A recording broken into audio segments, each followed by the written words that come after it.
something pretty profound, I think. The Book of Psalms. Ah, the Psalms. Yeah, and more specifically, we're going to kind of try to unpack why they've resonated with people for, well, thousands of years, Yeah.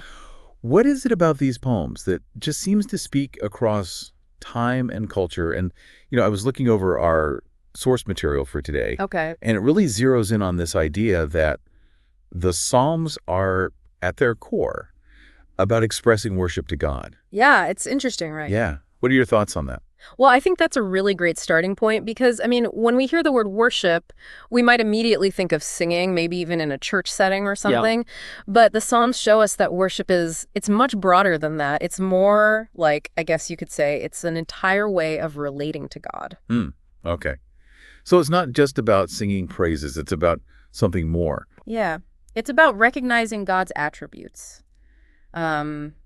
His power and his love, his justice. It's about thanking him for his faithfulness, especially when we're going through tough times. Oh, that's interesting. So the Psalms are almost like a source of comfort then. Exactly. People throughout history, even today, they turn to music, poetry, art to express those really deep emotions. Oh, right. Yeah, totally. To find comfort, to find inspiration. Well, the Psalms offer that same kind of connection, but it's directed towards God. That's a really beautiful way to put it. Yeah. And, our source material uses this phrase, illuminating God's greatness. We're talking about the Psalms.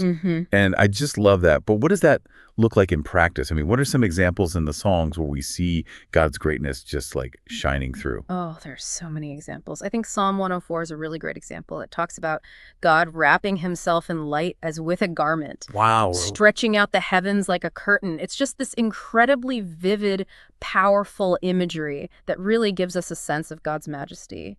Yeah, it's like you can almost feel the awe that the psalmist must have been feeling as they were writing those words. Right. Like a window into a truly transcendent experience. Absolutely. And, I think that's a big part of why the Psalms have resonated for so long. They tap into these universal human experiences, joy, sorrow, doubt, hope, fear, things that we all grapple with. No matter what time period we live in, these themes are just as relevant today as they were thousands of years ago. That makes a lot of sense. So to bring this all back around for our listeners, what would you say is the key takeaway? Why do the Psalms still matter in our modern world?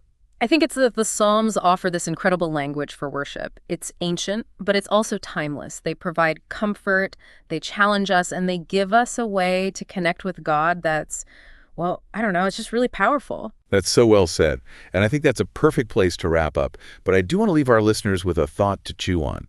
Our source material ends with this great question, and I think it's worth pondering. If you were to write your own psalm today, what would it say?